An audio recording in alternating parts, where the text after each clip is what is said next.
Olá, sejam todos muito bem-vindos e bem-vindas ao Tempo News Especial, fim de semana, que traz um resumo do que aconteceu ao longo desta semana com o fim do confronto entre Hamas e também Israel, falar sobre a CPMI do INSS, sobre pesquisas que mostram o presidente da República, Luiz Inácio Lula da Silva, à frente em todos os cenários para as eleições de 2026. Esses e outros assuntos você confere a partir de agora.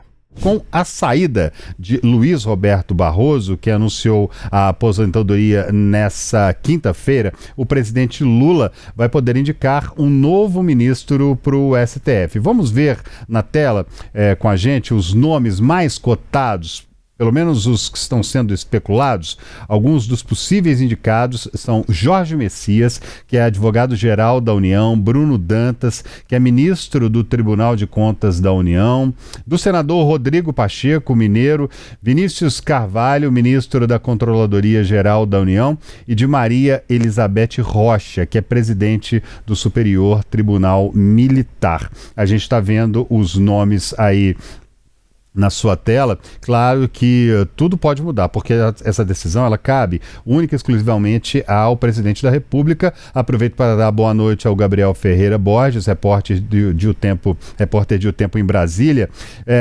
porque o presidente, né, ele sempre é cobrado, inclusive, para indicar o nome de uma mulher, e até agora, Gabriel, ele não indicou o nome de uma mulher. É muito aguardado e a gente segue na expectativa para saber como é que vai ser essa indicação de Lula, né? Boa noite para você.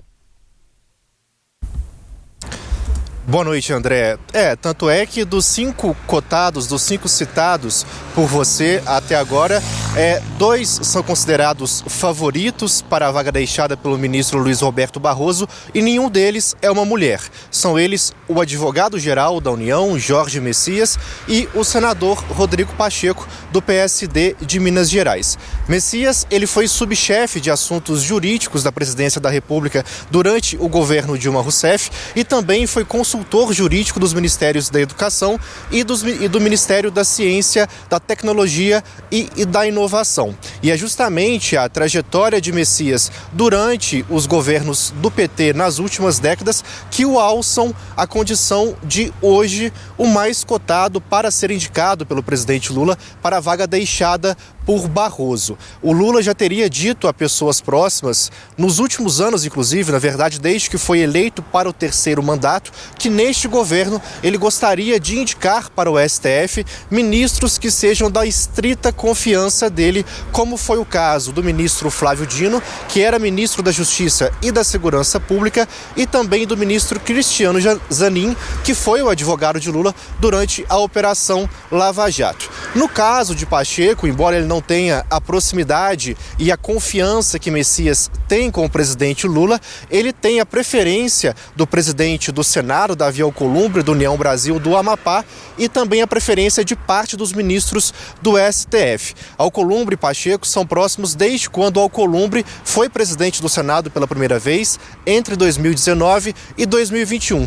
Tanto é que Pacheco presidiu o Senado pelos 4 anos no intervalo entre a primeira presidência de Alcolumbre e a segunda presidência de Alcolumbre, que começou neste ano, começou em 2025. Como é o Alcolumbre que coloca em pauta a sabatina dos indicados a ministros do STF, o peso do apoio do Alcolumbre tem um valor muito considerável nessas articulações pela indicação ao STF. Quando o ex-presidente Jair Bolsonaro, do PL, indicou o hoje ministro André Mendonça para o STF, por exemplo, Alcolumbre segurou a sabatina de Mendonça no Senado durante meses. Só que a escolha do Pacheco, especificamente, ao contrário da escolha de Messias, tem também um peso político-eleitoral, porque hoje Pacheco é o nome preferido de Lula para ser candidato ao governo de Minas Gerais em 2026, especialmente pelo protagonismo que o senador teve nas discussões pela renegociação da dívida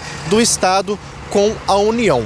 Só que a vontade de Lula em ter Pacheco como candidato ao governo do Estado de Minas Gerais não significa exatamente que esse seja o caminho preferido do senador, que vai ter o mandato se encerrando no próximo ano. E nessa equação também de uma possível indicação a Pacheco para o STF, pesa a ausência de alternativas consideradas viáveis, não só aqui em Brasília, como também especialmente no estado de Minas Gerais, na base de Lula em Minas Gerais, ao nome de Pacheco. Embora a prefeita de Contagem, Marília Campos, do PT, e também o ex-prefeito de Belo Horizonte, Alexandre Calil, que deve se filiar ao PDT na próxima semana, sejam nomes especulados nesse tabuleiro político em Minas Gerais, nenhum deles é tratado como tão viável quanto o nome de Pacheco para o governo de Minas Gerais. Só que, ao mesmo tempo, entre alguns atores políticos de Minas Gerais, especialmente deputados federais e também deputados estaduais, há uma coisa que pesa a favor da indicação de Pacheco para o STF, que é justamente o peso político da preferência, não só dos ministros do STF pelo nome de Pacheco, mas como também da preferência de Davi Alcolumbre pelo nome do Pacheco. Há inclusive deputados que apostam que caso Lula não indique Pacheco para o STF e indique Jorge Messias para a Suprema Corte, Alcolumbre possa se sentar sobre a indicação de Messias ou de qualquer outro nome que não seja o de Pacheco no Senado, até o fim do seu mandato como presidente do Congresso Nacional, que vai até fevereiro de 2027, André. Pois é, e o presidente Lula, né, que naturalmente, como todos os presidenciáveis para o ano que vem, ele que é atualmente presidente, sabe muito bem da importância de Minas Gerais para a eleição presidencial. A cadeira ocupada pelo governador de Minas geralmente é um trampolim para a presidência da República, como já aconteceu várias vezes. É um estado que decide eleições. A gente sabe que em Minas Gerais, candidato que ganha aqui, por uma tradição quase, ele acaba conseguindo alcançar o Palácio do Planalto. E, naturalmente, o presidente Lula indicando Rodrigo Pacheco ao cargo aqui, indicando e apoiando para o governo de Minas Gerais, há uma possibilidade muito significativa de ele ter esse apoio e conseguir ainda mais apoio e mais força para a presidência no ano que vem, né, Lu? Olha, André, é um cálculo que envolve muitos fatores, né, que precisa ser pensado pelo presidente da República, envolvendo muitos fatores, muitos cenários. Não é um cálculo muito fácil de ser feito. Também tem esse fator de agradar quem está ali ao redor, mas claro, sem perder o apoio de quem não vai ser o escolhido. A gente tem, por exemplo, um cotado que ocupa um cargo diretamente no governo Lula, né, que é o chefe da Advocacia Geral da União, Jorge Messias. A gente tem essa situação de Rodrigo Pacheco, ex-presidente do Senado, que também é ventilado para a eleição em Minas Gerais no ano que vem. São muitos fatores que devem ser analisados por Lula. O presidente da República, pelo que a gente tem informação, ainda não tem uma decisão sobre essa indicação que ele vai fazer, mas é bom observar também, André, que a indicação de Lula, ela não garante exatamente ali naquele momento que o indicado vai assumir essa cadeira no Supremo Tribunal Federal. Ainda existe um processo. Esse indicado, ele precisa ser sabatinado pela Comissão de Constituição e Justiça do Senado, que é o colegiado que vai analisar ali, vai fazer perguntas pertinentes, inclusive sobre pautas, né, pautas polêmicas que o Supremo Tribunal Federal debate, tem discussões pendentes, esperando alguma resolução, e vai analisar também se ele, eu acabei de falar, né, se esse indicado cumpre os critérios constitucionais para ocupar essa vaga, que são ter idade entre 35 e 70 anos de idade, ter notável saber jurídico e ter também reputação ilibada. Então, depois dessa sabatina na CCJ, o próprio colegiado precisa fazer uma votação. Se essa decisão for pela aprovação, essa indicação ainda vai para o plenário do Senado, que é o local que reúne os 81 senadores que representam, então, o país. E só se o plenário do Senado aprovar essa indicação é que o indicado de Lula toma posse como ministro do Supremo Tribunal Federal. Então, não é uma escolha fácil, é uma escolha que envolve muitos fatores e é uma escolha que também precisa ser bem articulada justamente no Senado para que esse indicado pelo presidente da República não seja rejeitado, né? E esse processo, ele recomece do zero, justamente considerando tudo que envolve a indicação desse cargo, né, André? O Partido dos Trabalhadores, o PT, pediu o afastamento do relator do processo que pode levar à cassação do deputado federal Eduardo Bolsonaro, no Conselho de Ética da Câmara. O líder do PT, Lindbergh Farias, alegou que o deputado, delegado Marcelo Freitas, do União Brasil do Estado de Minas Gerais, é parcial para conduzir o caso. A gente separou uma arte com um trecho do que Lindbergh alegou ao protocolar o pedido. Lindbergh pede troca de relator no processo contra Eduardo Bolsonaro. Você está acompanhando aí na sua tela, ó. O relator, o líder do PT, disse que o relator designado, o deputado delegado Marcelo Freitas, União Minas Gerais, possui uma relação pública e notória de amizade e alinhamento político com o representado, conforme registrado em vídeos e discursos. Freitas já se declarou amigo de Eduardo Bolsonaro e proclamou fidelidade irrestrita ao ex-presidente da República, Jair Messias Bolsonaro, afirmando: haja o que acontecer, nós estamos com o governo do presidente Jair Bolsonaro. O partido ainda menciona declarações do relator defendendo a anistia aos envolvidos nos atos de 8 de janeiro e críticas ao STF. E o PT pede que outro deputado, entre os sorteados, assuma a relatoria. Nós vamos ver um trecho do discurso em que o relator pede o arquivamento do caso. Olha só. Não se pode reconhecer a nosso sentir, nem em tese, a configuração de quebra de decoro em condutas que se limitam ao exercício da liberdade de expressão e à manifestação de opinião política no contexto de debates internacionais. O ato de opinar, discordar ou denunciar, mesmo que em foro estrangeiro, não constitui infração ética, mas exercício legítimo do mandato representativo, conforme reconhecem as democracias mais estáveis e mais maduras do mundo. Em vista desses argumentos, respeitando opiniões em contrários, há que se reconhecer, nos termos apresentados pela Defensoria Pública da União, a inépcia formal da peça inaugural. Em conclusão, ante o exposto, tendo em vista o teor dos fundamentos acima alinhavados, voto pelo arquivamento da representação proposta pelo Partido dos Trabalhadores em face do deputado Eduardo Bolsonaro. Sala do Conselho de Ética, em 8 de outubro de 2025, deputado federal, delegado Marcelo Freitas. Obrigado, senhor presidente. É isso, né? O deputado Marcelo Freitas, que é do mesmo partido de Eduardo, inclusive, ele já chegou a comentar o pedido de Lindbergh Farias, não? Ainda não, André. Eu vasculhei as redes sociais dele ali, várias delas, questionei a assessoria, mas nada, e a tendência é que realmente não comente por enquanto, ou que, se ele decida por se manifestar, faça isso na reunião do Conselho de Ética, que ainda vai tratar sobre esse assunto. Mas é importante a gente destacar que esse pedido do líder do PT na Câmara, o deputado Lindbergh Farias, ele foi feito à mesa diretora da Câmara dos Deputados, que tem ali o presidente da Casa, Hugo Mota, ocupando esse cargo mais alto de forma política. É uma manifestação política feita na Casa do Povo, que tem representações políticas. E isso é comum, isso não é de nenhuma forma um assunto estranho. Mas no regimento não há nenhuma previsão de que esse pedido precisa ser atendido justamente de forma política. Há, claro, uma previsão da Câmara dos Deputados, do Congresso como um todo, né? Mas aqui a gente está falando da Câmara dos Deputados, declarar alguma suspeição em algum caso.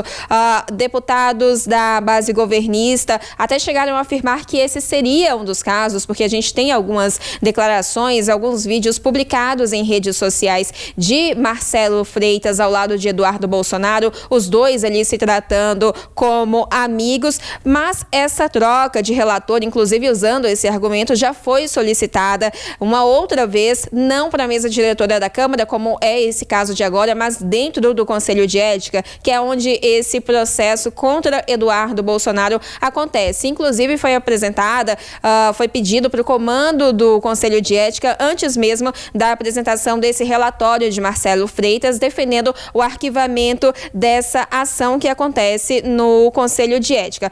Cabe a gente lembrar aqui, André, eu falei que o relator ele ainda pode se manifestar no Conselho de Ética, que isso é o mais provável de acontecer, porque nessa semana ele apresentou essa posição que ele tem nesse caso, mas o relatório dele ainda não foi votado, ainda vai ser discutido por esse colegiado.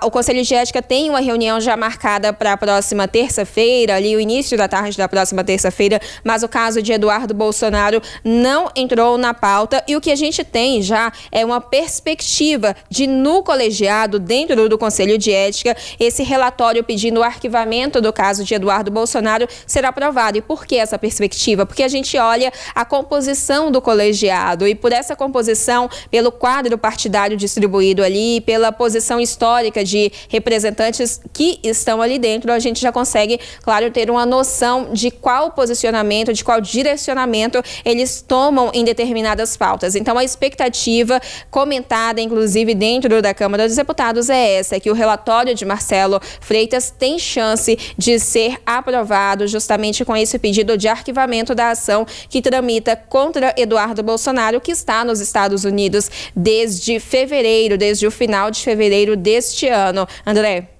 Pois é, Eduardo Bolsonaro, que vem fazendo ataques constantes nos últimos meses às instituições brasileiras, ele que chegou a dizer em uma das lives, em um dos vídeos que publicou na Rede X, que não haverá eleições em 2026 se o pai dele não concorrer ou se não houver uma anistia ampla, geral e irrestrita. Ele chegou a dizer: não vai haver eleições no Brasil se não houver uma anistia ampla, geral e restrita, que significa livrar de todas as acusações e de todas as condenações o pai, Jair Messias Bolsonaro, que foi condenado ali por tentativa de golpe de Estado e outros crimes também, a 27 anos e 3 meses de prisão. O Eduardo permanece nos Estados Unidos, apoiado por colegas ali, permanece também recebendo. Há uma tentativa aqui no Brasil de retirá-lo do cargo, de cassar o mandato de deputado federal, afinal de contas foi um deputado eleito por São Paulo, um dos mais votados inclusive, e neste momento está nos Estados Unidos e não está agindo como deputado federal, ele está agindo por uma outra causa, e a causa é, como mostram percepções obtidas por intermédio de pesquisas feitas nos últimos meses, é perceptível que Eduardo, a população vem percebendo que Eduardo vem agindo em causas próprias, em causas para defender familiares, defender o pai e se defender também de acusações e de problemas que possa ter. A gente tem ministro do STF com sanções impostas pelo governo norte-americano, Lei Magnitsky, contra o ministro Alexandre de Moraes, que impõe a ele uma série de restrições, assim como a mulher dele também, e a outros ministros aqui no Brasil. O fato é, a justiça deve ser feita, esses processos vão seguir. De um lado, a oposição tenta conseguir a cassação dele, de outro lado, apoiadores, gente do partido dele, naturalmente também, tenta fazer com que ele permaneça no cargo de deputado federal, como é o caso do relator que está no caso e pediu o arquivamento, que é do PL, o mesmo partido dele. É natural que esse relator votasse por mantê-lo no cargo. A gente vai aguardar e vai trazendo para vocês aqui todos os desdobramentos desses acontecimentos. E hoje também, de ontem para hoje também, está sendo um dia bastante movimentado. O líder do PT na Câmara, o Lindbergh Farias, também apresentou um projeto de lei para dobrar os impostos sobre apostas online. A proposta eleva a alíquota de 12% para 24% sobre a receita bruta das bets. Aqueles joguinhos lá, de telefone, que as pessoas vão apostando, o que tem tirado o sono de muitas famílias. Gente que recebe um salário mínimo, tira da geladeira para colocar no joguinho. Muita gente que tem poucos recursos acaba gastando. Enfim, metade desse valor aí das bets, né, vai ser destinado à Seguridade Social e a outra metade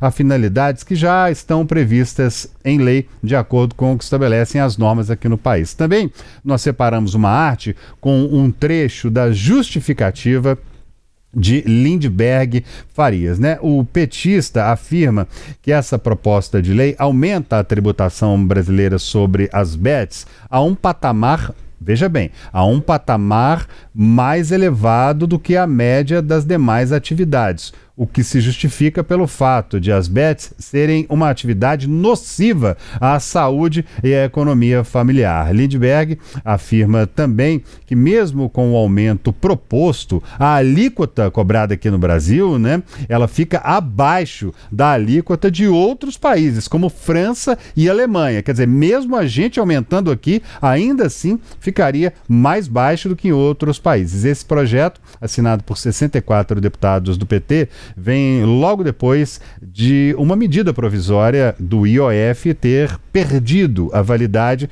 sem votação no Congresso Nacional, o que pode reduzir em até 35 bilhões de reais a arrecadação do governo federal até 2027. Ô Luciene Landim, esse projeto acaba sendo, de uma certa forma, uma compensação, né? Sem dinheiro no caixa, o governo não consegue governar, que é o papel dele, e essa alíquota do IOF, esse aumento do IOF, seria um dinheiro para fechar as contas, né?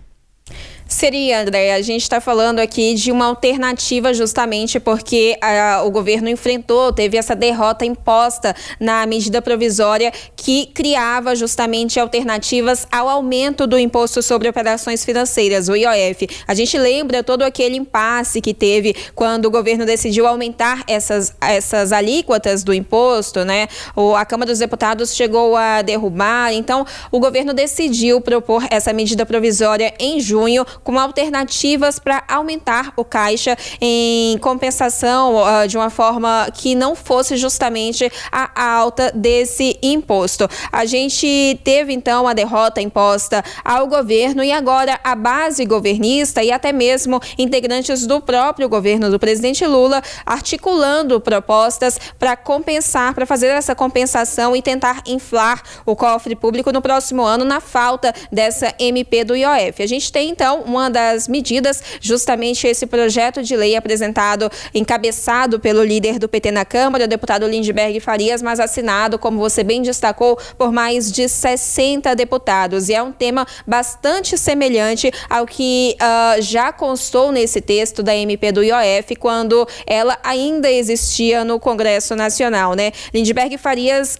usou como argumento nesse projeto de lei que a tributação de bets em outros países hoje, como na França e na Alemanha, por exemplo, ou supera ou chega perto ali da margem de 50%, bem maior do que acontece no Brasil. Então, só para a gente lembrar o que aconteceu com essa MP do IOF, né? Mais especificamente nessa semana. O governo Lula esperava a aprovação desse projeto e quando o presidente da República edita uma medida provisória, aquela medida ela tem aplicação imediata quando é publicada no Diário Oficial da União, mas ela precisa ser aprovada pelo Congresso Nacional em até 120 dias, justamente para que não perca a validade. E o prazo dessa MP do IOF era justamente 11 horas da noite e 59 minutos da quarta-feira, dia 8 de outubro. A Câmara dos Deputados chegou a deixar essa matéria para pauta no último dia, mas uma articulação ali da oposição e do Centrão aprovou uma retirada de pauta, um requerimento para retirar esse assunto de pauta. Então, essa MP saindo da pauta da Câmara naquele dia, que foi na quarta-feira, não haveria possibilidade de ser retomada em outro dia, justamente porque aquele era o último dia possível de votação desse texto. Então, foi dessa forma que o governo Lula teve essa derrota imposta na MP do IOF. A gente teve, inclusive, uma troca de culpa, né? Integrantes do governo Lula chegaram a acusar o governador Tarcísio de Freitas de articular contra essa medida por uma questão eleitoral, porque aumentaria o caixa público justamente em 2026, que é o ano que a gente vai vai ter eleições presidenciais no país, e o argumento utilizado nessas acusações foi justamente o de que Lula poderia usar esse dinheiro que poderia, que entraria a mais no caixa público para se beneficiar, de certa forma, usando as ações do governo em caráter eleitoral. Tarcísio de Freitas foi, inclusive, a público, usou as redes sociais dele ali para desmentir, dizendo que estava sendo alvo de uma campanha difamatória coordenada pelo PT. Então, a gente ainda teve essa situação de troca de culpa, um tentando culpar o outro pela MP como todo, inclusive isso antes da derrota até, e a gente teve também a fala do presidente Lula dizendo que quem perde não é ele, que quem perde é justamente o povo brasileiro. A gente teve uma alegação de integrantes do governo, inclusive, falando que era uma questão de justiça tributária, que ia aumentar o imposto de quem ganha mais no país para beneficiar quem ganha menos, fazer uma regra mais justa, mais equilibrada, mas essa foi a situação, uma derrota imposta pelo governo na MP do IOF, e agora a gente tem nomes ligados a Lula tentando emplacar algumas alternativas para compensar justamente esse impacto que o governo tentava não ter nas contas no ano que vem, e esse projeto retomando então um tema muito semelhante, que é o de aumento na tributação de bets, André.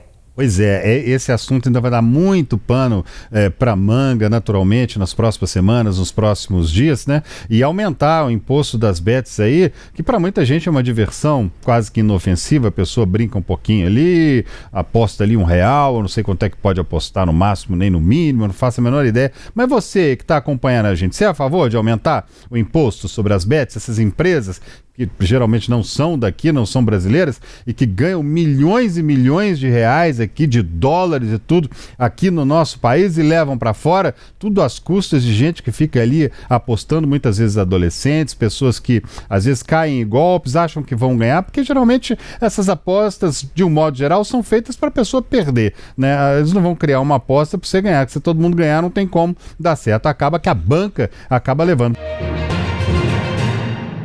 O presidente Lula comentou hoje na Bahia a rejeição da medida provisória que criava alternativas à alta do IOF imposta sobre operações financeiras, em busca do equilíbrio nas contas públicas. Lula afirmou que, por enquanto, não vai se preocupar com esse tipo de questão. Olha, eu ontem liguei para o Haddad, ontem eu liguei para a Gleison e falei assim, vamos relaxar, não vamos perder o nosso final de semana discutindo o que aconteceu ontem no Congresso Nacional. Eu estou indo à Bahia, da Bahia eu vou para São Paulo, eu vou para Roma, que eu tenho um debate na FAO para discutir a questão da Aliança Global contra a Fome e a Miséria. E aí eu volto na quarta-feira para Brasília e sim, eu vou reunir o governo para discutir como é que a gente vai propor que o sistema financeiro, sobretudo as fintechs, que tem fintechs hoje maior do que banco, que elas paguem o imposto devido a esse país. E em tom político, o presidente Lula afirmou que a derrubada do IOF na Câmara não foi uma derrota para o governo dele, mas sim para o povo brasileiro. E é exatamente essa inclusão social que faz com que as pessoas mais pobres subam um degrau na escala social, um degrau. E aí eu fico muito triste porque ontem o Congresso Nacional poderia ter aprovado para que os ricos pagassem um pouco mais de imposto. Veja, nós estávamos propondo uma proposta de 12, de 18, foi negociado para as fintechs e as big techs pagar apenas 12%, ainda assim eles não quiseram e recusaram pagar. É engraçado porque o povo trabalhador paga 27,5% de imposto de renda do seu salário. E os ricos não querem pagar 12%, não querem pagar 18%. Então eles acham que ontem eles votaram, derrotamos o governo. Não derrotaram o governo, derrotaram o povo brasileiro, derrotaram a possibilidade de melhorar a qualidade de vida do povo brasileiro, tirando mais dinheiro dos ricos e distribuindo para os pobres. Foi isso que aconteceu ontem no Congresso Nacional. E o presidente Lula celebrou hoje os avanços nos diálogos com os Estados Unidos sobre o tarifaço e informou que o secretário de Estado americano Marco Rubio fez uma ligação para o chanceler Mauro Vieira.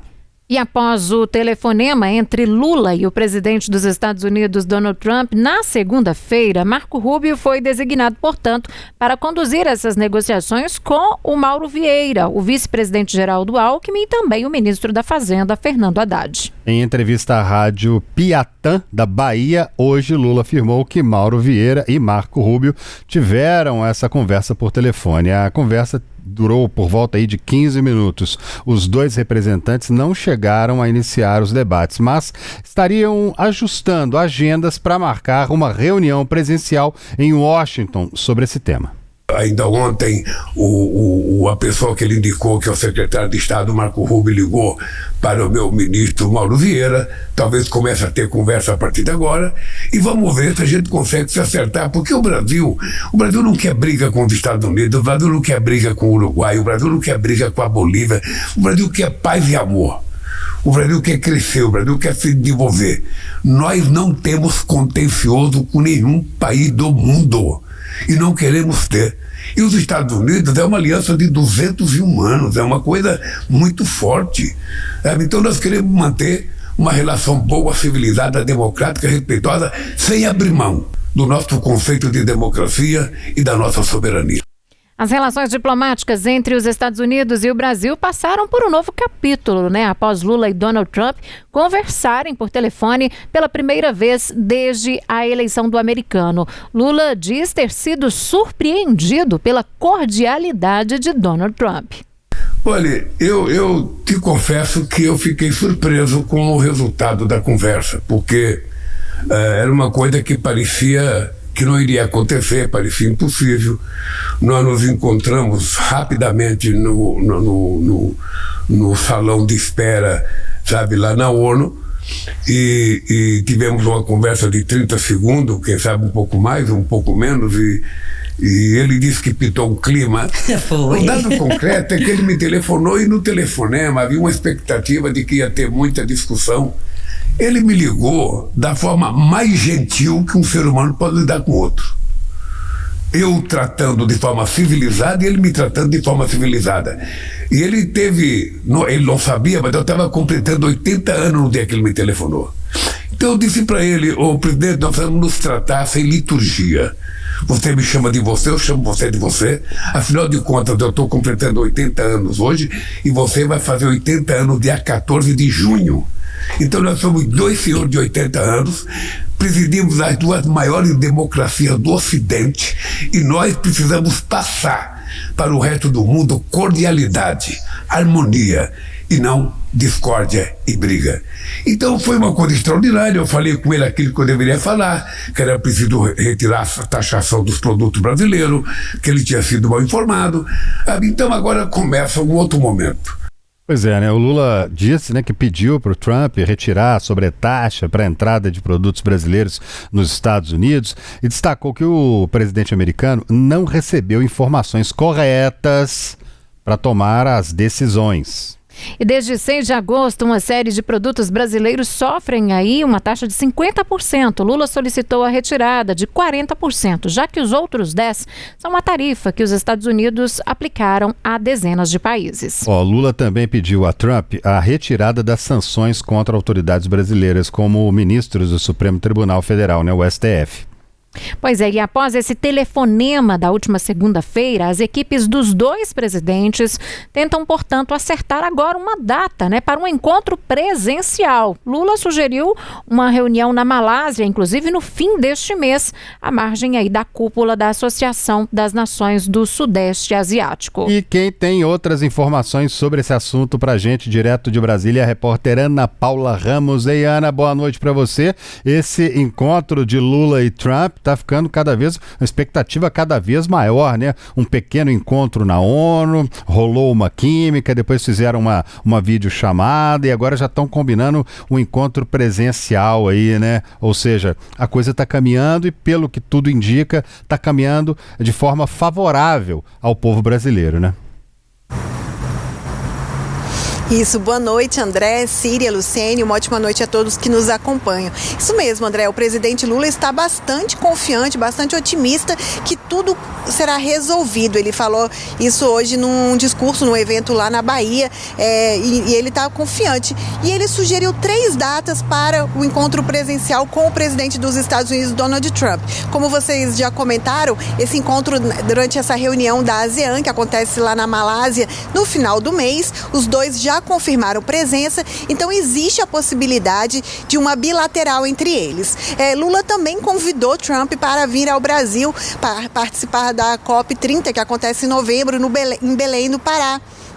Trump foi questionado até sobre isso numa coletiva lá na Casa Branca, não confirmou presença, também não pareceu muito interessado em participar dessa conferência da ONU para mudanças climáticas, mas ele garantiu que vai se encontrar sim com Lula. E Lula também não descarta a possibilidade de ir aos Estados Unidos especificamente para esse encontro com Trump. Mas a gente sabe que antes do encontro entre eles, tem todo um trabalho de bastidor sendo feito entre as duas equipes, como vocês também já comentaram, né? Marco Rubio convidou o chanceler do Brasil, o Mauro Vieira, para ir a Washington para iniciar essas tratativas sobre as tarifas e outras questões também que podem ser tratadas ali entre essas duas equipes. E esse grupo de trabalho vai começar as tratativas e depois disso, quando tudo estiver mais acertado, que os dois presidentes devem se encontrar. Volto com vocês. É isso, Ana. Muito obrigado, viu? Boa noite para você aí em Brasília. E aqui a gente segue falando da pesquisa Quest, divulgada hoje, que indica que o presidente Lula mantém a liderança em todos os eventuais cenários de primeiro e segundo turnos simulados para a presidência da República em 2026, no ano que vem, hein, Síria? Pois é, André, a pesquisa elaborou 8 eventuais cenários no levantamento estimulado para o primeiro turno. No cenário 1, entre Lula e Bolsonaro, Lula, portanto, ficaria com 35% das intenções contra 26% de Bolsonaro, e ali segue Ratinho Júnior com 10%, Ciro Gomes com 9%, Romeu Zema com 3%, Ronaldo Caiado com 3%, indecisos somam 4%, o mesmo ali. Aí depois cai para branco nulo e aqueles que não vão votar, 10%, portanto, neste cenário. Pois é, num outro cenário, o cenário 2, entre Lula e Michele Bolsonaro, Lula teria 36% e Michele Bolsonaro 21% ali, lá em cima no topo, entre a ex-vice-primeira-dama né, e o atual presidente da República. O nome de Ciro Gomes, do PDT, aparece ali com 10%, Ratinho Júnior também com 10%, Romeu Zema, governador de Minas Gerais, lá embaixo, 4%, Ronaldo Caiado, União Brasil, 3%, menos ainda, indecisos 4%, branco, nulo e não vai votar. Temos ali 12% das pessoas que responderam à pesquisa.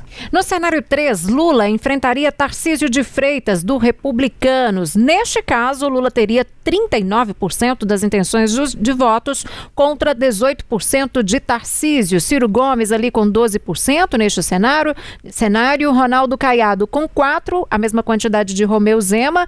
Indecisos somam 5% e brancos nulos, aqueles que não querem votar, 18%. Um detalhe que chamou a atenção agora foi o cenário 4, né? Entre Lula e Eduardo Bolsonaro. Lula teria 35% dos votos e Eduardo Bolsonaro, do PL, 15%, a diferença é bastante significativa. Eduardo, que vem se colocando aí como um possível candidato à presidência da República, no caso de o pai dele não concorrer, o que provavelmente vai acontecer. Em terceiro lugar, a gente tem o Ratinho Júnior com 12%, Ciro Gomes 11%, Romeu Zema 5%, Ronaldo Caiado, União Brasil 4%, indecisos 4%, branco, nulo ou não vai votar 14%.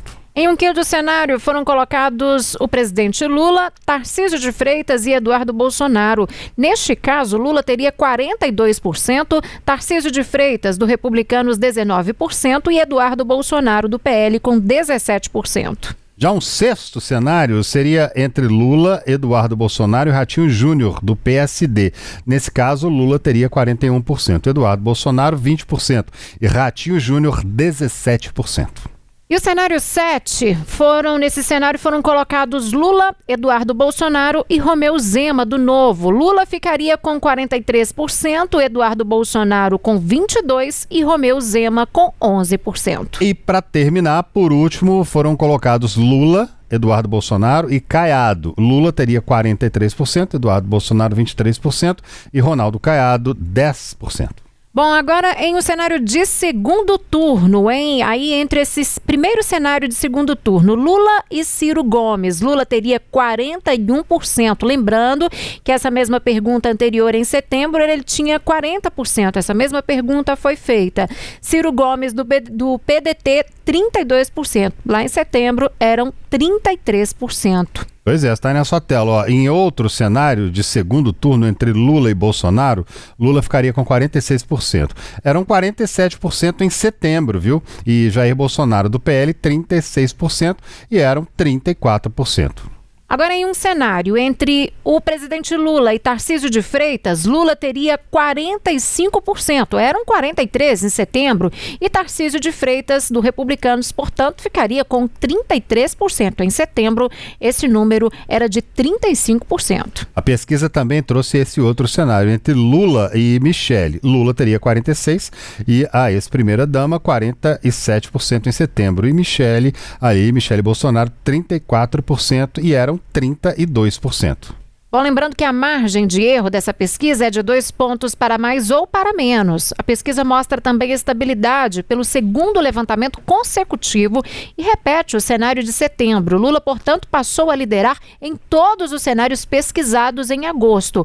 O movimento repete os resultados desse último levantamento publicado em setembro deste ano. A Genial Quest ouviu 2.004 pessoas com 16 anos ou mais presencialmente entre os dias 2 e 5 de outubro. A margem de erro é de 2 pontos percentuais para mais ou para menos, com nível de confiança de 95%. Bom, e repercutindo o resultado dessa pesquisa, o presidente Lula afirmou hoje que para ser candidato em 2026, ele precisa estar bem de saúde. É uma questão que não depende só de mim, ela depende do partido, ela depende de outras pessoas que estão comigo. O que eu tenho dito? Eu sou um homem de 80 anos de idade. Eu me preocupo com a minha saúde, eu me cuido. Eu tento me preservar, porque quem me ama de verdade, além da Janja, sou eu. Tá? Então, se eu não cuidar de mim, sabe, ninguém vai ter o carinho que eu tenho que ter por mim. Então, eu levanto todo dia, 15 para 6 da manhã, 5h30, 6 horas, faço quase 2 horas de ginástica todo dia, faço esteira, faço perna, faço braço, sabe, porque a gente começa a envelhecer pelas pernas. Então, eu digo sempre o seguinte, um homem que tem uma causa, ele não consegue evitar, um homem ou uma mulher que tem uma causa, não consegue evitar que os anos passem. O planeta continua girando, o tempo vai passando. Mas se ele tiver uma causa para ele lutar, ele não fica velho. Ele estará todo santo dia motivado. Se eu, no momento de decidir, estiver com a motivação que eu estou hoje, com o vigor físico que eu tenho hoje, com a vontade que eu tenho hoje, eu não tenho dúvida nenhuma de que eu serei candidato a presidente da República, para um 4º mandato. Agora, vai depender, eu não vou mentir para mim e não vou mentir para o povo brasileiro. Agora, se eu tiver do jeito que eu estou, eu, sinceramente, serei candidato ao presidente da República para ganhar as eleições. Pois é, então vamos conversar sobre esse assunto para nos ajudar a entender todos esses números. Conversar agora com Moacir de Freitas Júnior. Muito boa noite, que é cientista político, muito bem-vindo. Como é que o senhor avalia o desempenho de Lula aí nessa última pesquisa, que coloca ele na frente em todos os cenários simulados, e quais são os fatores que podem ter sido decisivos para esse resultado que o presidente está praticamente, se depender desse resultado aí, ano que vem ele está lá, né? Boa noite. Pena que ainda falta um ano, para a gente descobrir o resultado. Boa noite, André, Síria, todo mundo que está nos assistindo. É uma satisfação estar aqui de novo com vocês.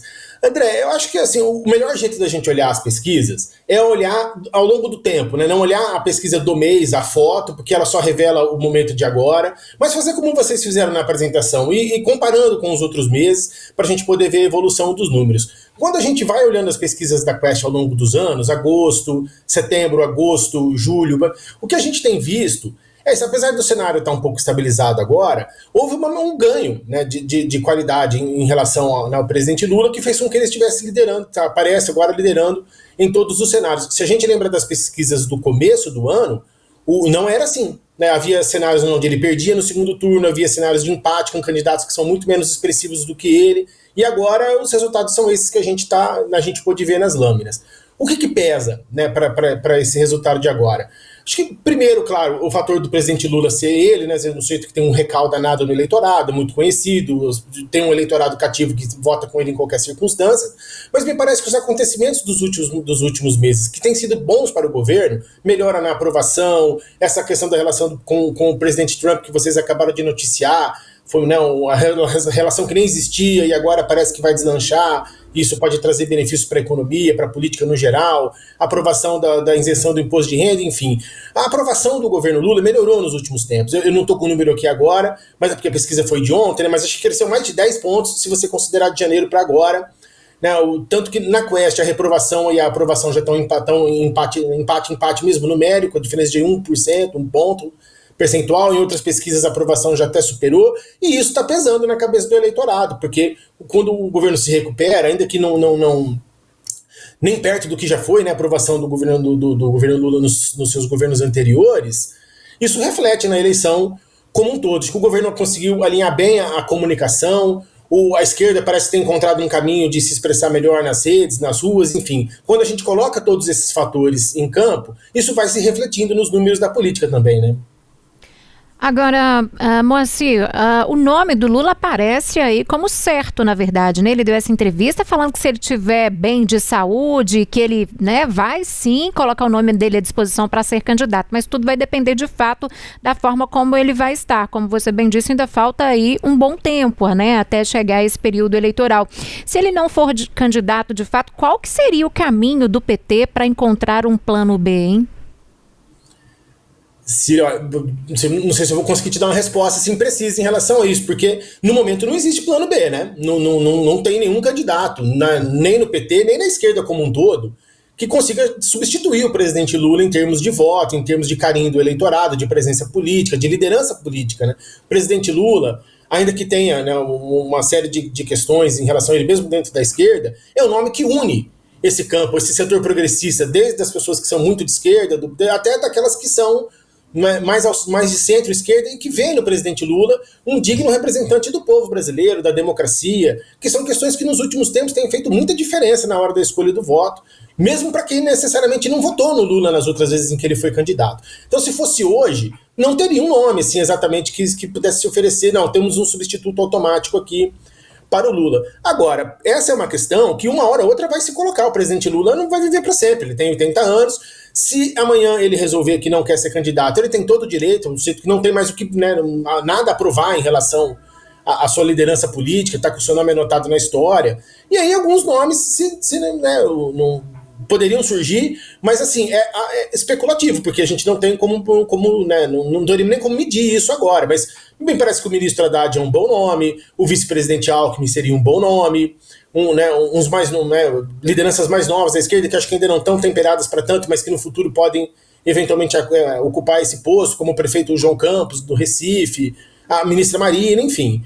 Na hora da necessidade, os nomes vão surgir. A ministra Simone Tebet já foi, inclusive, candidata a presidente. Nenhum deles tem a mesma condição do presidente Lula. Mas numa eventual, né, numa circunstância futura onde ele não possa ou não queira ser candidato, esses nomes muito bem podem substituir e defender o seu legado, né, do governo atual e dos anteriores, né?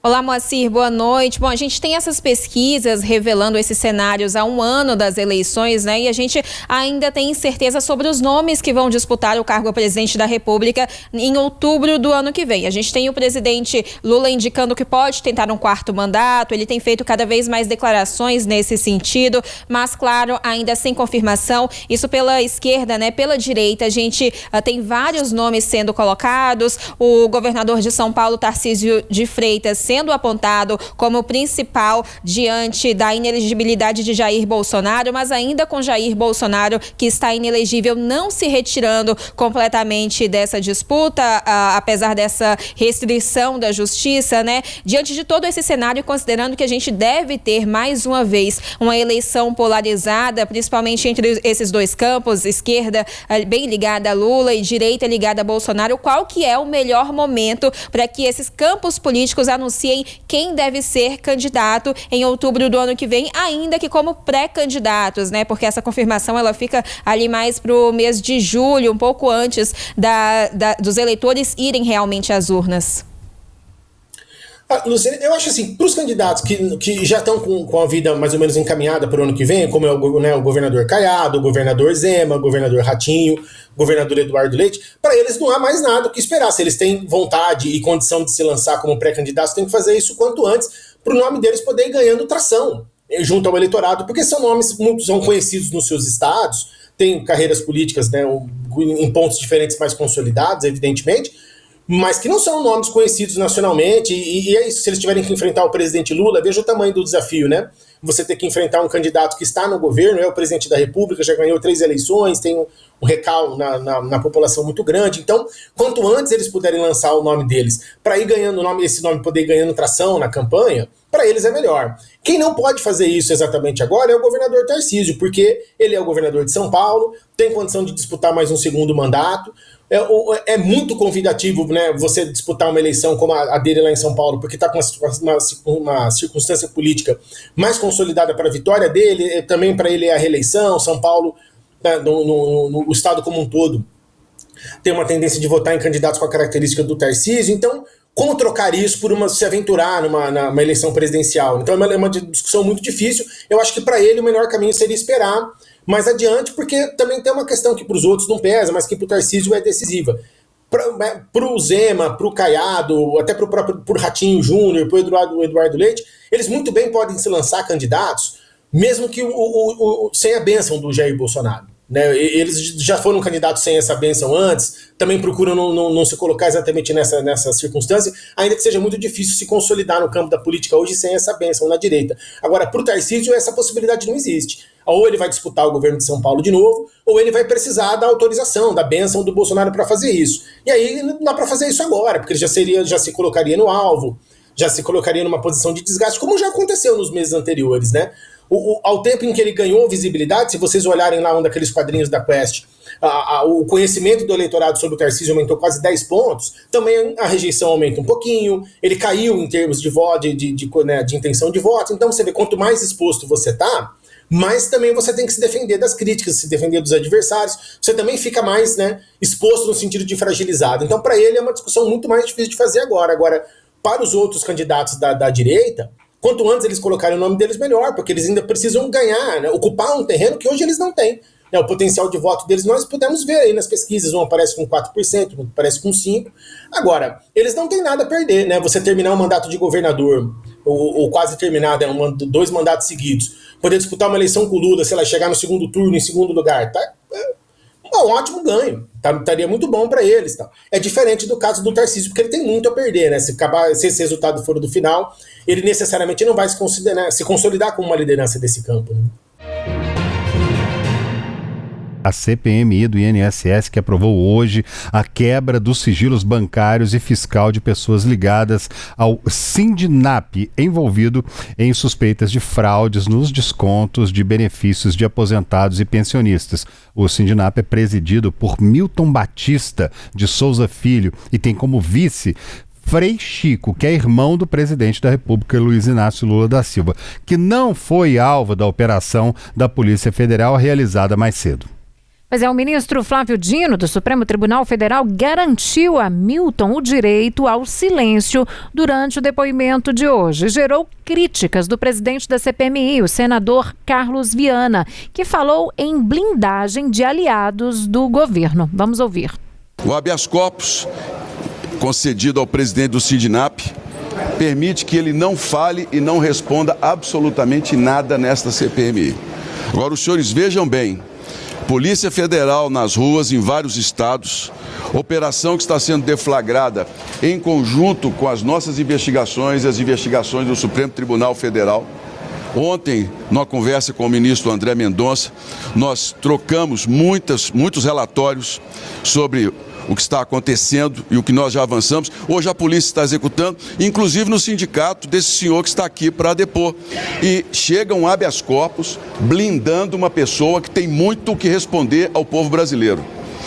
Eu respeito Naturalmente que nós temos que aqui caminhar dentro da legalidade, mas eu estranho mais uma vez, e deixo bem claro, um habeas corpus que venha de um ministro que já não permitiu que outra pessoa viesse e agora permite que uma pessoa nem o juramento de falar a verdade, ou seja, ele pode mentir a essa comissão parlamentar de inquérito. No meu entendimento como parlamentar, nós estamos diante de um grande movimento de blindagem de pessoas próximas, inclusive, ao governo, aos sindicatos, e que estão usando da legislação para poder não dar explicações aos brasileiros. Mas isso não vai adiantar, porque as provas que nós temos, a movimentação que nós temos de contas bancárias, elas por si só já falam. O senhor que vem num depoimento hoje, e aqui vou me manifestar como presidente, porque lá dentro não posso, tenho que respeitar as regras, é um sindicato que movimentou mais de 1 bilhão e 200 milhões de reais, um sindicato com descontos de pessoas que não autorizaram, em sua maioria, os descontos, e que sacou na boca do caixa quase 8 milhões de reais. Para onde foi esse dinheiro? Como eles usaram esse dinheiro? São explicações que eles têm que dar ao Brasil. O presidente da CPMI disse também que vai colocar em votação um pedido para ouvir também Frei Chico, que é irmão do presidente Lula e vice-presidente do Sindinap.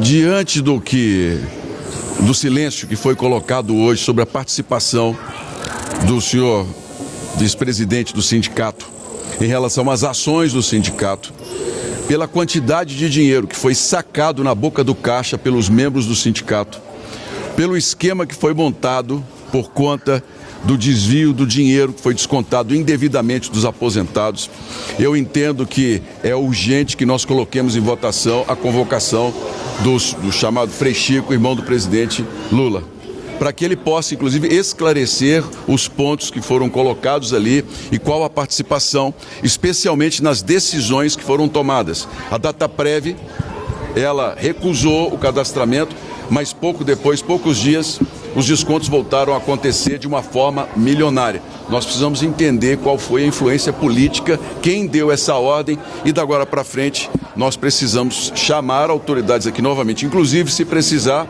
até novamente o Controlador-Geral da União, que nos omitiu esse fato durante o depoimento dele, que já era do conhecimento da CGU, que o Sindinap tinha uma procuração falsa. Isso não foi colocado hora alguma durante a CPMI, ou seja, eu entendo que houve uma omissão por parte do ministro da Controladoria-Geral da União em relação aos documentos que nós agora comprovamos. Essa teia política precisa ser esclarecida. Então, pretendo na próxima quinta-feira, que é o dia de deliberação, colocar aqui a convocação a todos os parlamentares do irmão do presidente Lula e Frei Chico. A CPMI também aprovou requerimentos para investigar movimentações financeiras e convocar outros depoentes, entre eles o lobista Danilo Trento. Segundo a investigação, entre 2019 e 2024, os descontos feitos por sindicatos e associações em benefícios do INSS chegaram a mais de 6 bilhões de reais. Luciene Landim, quais são as últimas atualizações que você tem para a gente aí em Brasília sobre este assunto, hein? Síria, seguindo a tradição de reuniões longas, a CPMI do INSS começou essa sessão hoje ainda na parte da manhã e segue interrogando o presidente do Sindicato Nacional dos Aposentados, Pensionistas e Idosos da Força Sindical, Sindinap, Milton Batista de Souza. Ele chegou à CPMI munido de um habeas corpus e decidiu permanecer em silêncio durante praticamente todas as perguntas ao longo de todo esse dia, Primeiro a CPMI foi aberta com a votação de requerimentos e depois com o depoimento dele. A gente teve esse cenário dele não respondendo, preferindo se calar durante esse dia de hoje. O único momento que ele decidiu responder a uma pergunta, e foi uma pergunta feita pelo deputado Paulo Pimenta, do PT do Rio Grande do Sul, foi justamente para comentar sobre a atuação de José Ferreira da Silva, o Frei Chico, que é irmão do presidente Lula, como vice-presidente do Sindinap. Milton falou, inclusive, que responderia contrariando a orientação do advogado dele de permanecer calado, né? Ele disse que Frei Chico nunca teve papel administrativo no sindicato, apenas político, mas político nesse sentido de representação sindical, nada mais do que isso. Ele disse também, Milton, que não precisou em nenhum momento solicitar a Frei Chico que abrisse qualquer porta do governo. A gente segue, então, acompanhando essa reunião da CPMI do INSS, que continua interrogando o presidente do Sindinap, Milton Batista de Souza, que preferiu, como a gente falou aqui, ficar em silêncio munido de habeas corpus. Volto com vocês. O ministro Luiz Roberto Barroso renunciou ao cargo no Supremo Tribunal Federal, né? Ele anunciou, inclusive, a aposentadoria, chorou muito ali no momento, né, Lu? Pois é, André, esse anúncio de Luiz Roberto Barroso de aposentadoria antecipada do Supremo Tribunal Federal pegou muita gente de surpresa por ser na data de hoje, né? Ele já vinha sinalizando que poderia sair 8 anos antes do obrigatório desse cargo de ministro do Supremo Tribunal Federal, como também já tinha descartado publicamente essa possibilidade. Então, ele tinha colocado aí publicamente essas duas possibilidades, essas duas situações, mas no dia de hoje, ali no final da sessão plenária do STF, acabou confirmando, anunciando essa decisão, que foi a de realmente sair do cargo de ministro, aí pouco tempo depois, inclusive, de deixar a presidência da corte.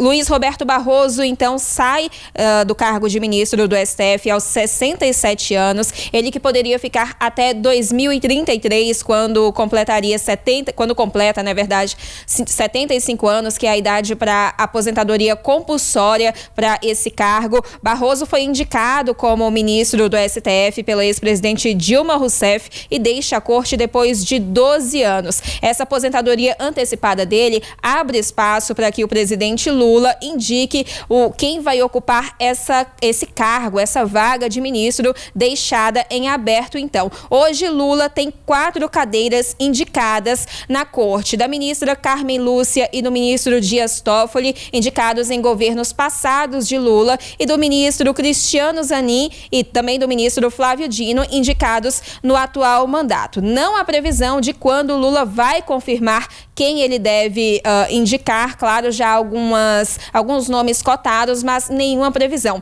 E há um trâmite, algumas regras que esse indicado deve seguir, que o presidente deve considerar na hora de tomar essa decisão. Por exemplo, o indicado deve ser maior de 35 anos e ter menos de 75 anos, que é justamente essa idade de aposentadoria compulsória, deve ter conhecimento jurídico reconhecido, que é o chamado notório saber jurídico, e deve ter também reputação ilibada, ou seja, ser uma pessoa idônea e íntegra. E essa também não é uma indicação automática, não significa que o presidente Lula vai fazer a escolha, formalizar essa indicação e que esse indicado já vai tomar posse e assumir essa vaga. Não é assim que funciona. O indicado deve ser sabatinado primeiro pela Comissão de Constituição e Justiça do Senado. É o momento em que os senadores fazem perguntas para comprovar que ele cumpre esses 3 requisitos legais. Essa indicação, depois da sabatina, deve também ser votada tanto pelo colegiado quanto pelo plenário do Senado, e só depois dessa decisão, no caso de aprovação, claro, né, o indicado pode ter a posse marcada. Hoje, então, Luiz Roberto Barroso fez essa indicação, fez essa confirmação de saída antecipada na sessão do Supremo Tribunal Federal. Ele disse que já cumpriu o papel dele, se emocionou bastante ali no finalzinho da sessão. Vamos ver um trecho desse discurso de despedida dele, então, na sessão do STF. Sinto que agora é hora de seguir outros rumos. Nem sequer os tenho bem definidos, mas não tenho qualquer apego ao poder e gostaria de viver um pouco mais da vida que me resta.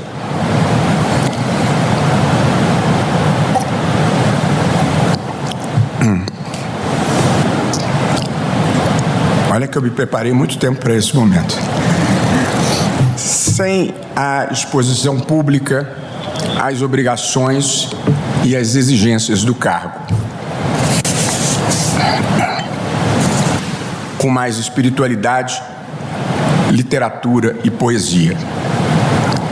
Como todos nós sabemos, os sacrifícios e os ônus da nossa função acabam se transferindo aos nossos familiares e às pessoas queridas.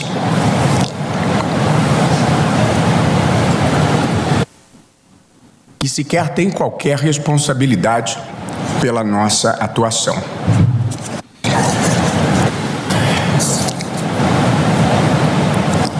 Gostaria de me despedir com uma breve reflexão sobre a vida, sobre o Brasil e sobre o Supremo Tribunal Federal.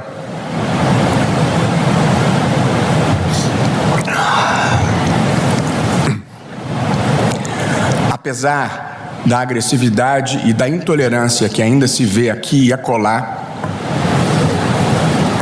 reafirmo a minha fé nas pessoas, no bem, na boa fé, na boa vontade, no respeito ao próximo e na gentileza sempre que possível.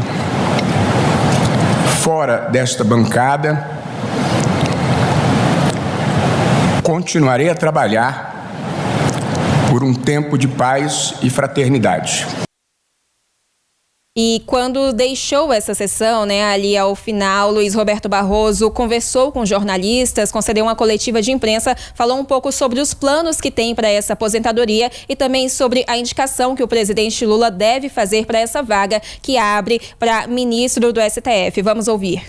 Queria cumprimentar todos os setoristas, o pessoal da imprensa, como eu falei no meu discurso de despedida. A gente nunca precisou tanto de imprensa profissional que se move pela ética e pela técnica jornalística para a gente restabelecer espaços mínimos de verdade, de fatos comuns, a partir dos quais as pessoas formem a sua opinião. A imprensa tem esse papel, além de ser um negócio privado, ela tem o papel de criar fatos, de noticiar fatos checados a partir do qual as pessoas formem as suas opiniões bem informadas. O mundo das plataformas digitais criou narrativas dissociadas da verdade e a gente precisa fazer com que mentir volte a ser errado de novo. E acho que esse é o grande papel da imprensa. Plural, porque a vida tem muitos pontos de observação, mas a busca da verdade com boa fé. É isso que a gente está precisando e esse é o grande papel de vocês. E acho que a imprensa vai reocupar esse espaço porque o mundo está precisando. O que você vai sentir mais falta aqui?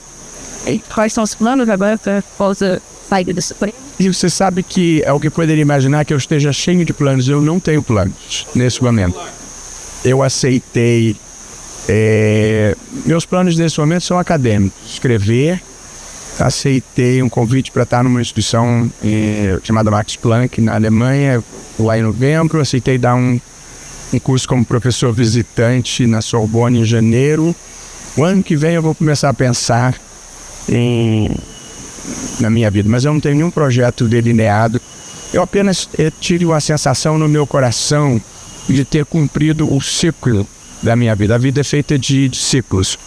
E eu achei que tinha feito o que podia fazer e que era hora de abrir espaço para pessoas que vêm com outras ideias ou com... Enfim, a vida é assim, a gente tem que saber ceder o lugar na hora certa. O que você vai sentir mais falta aqui?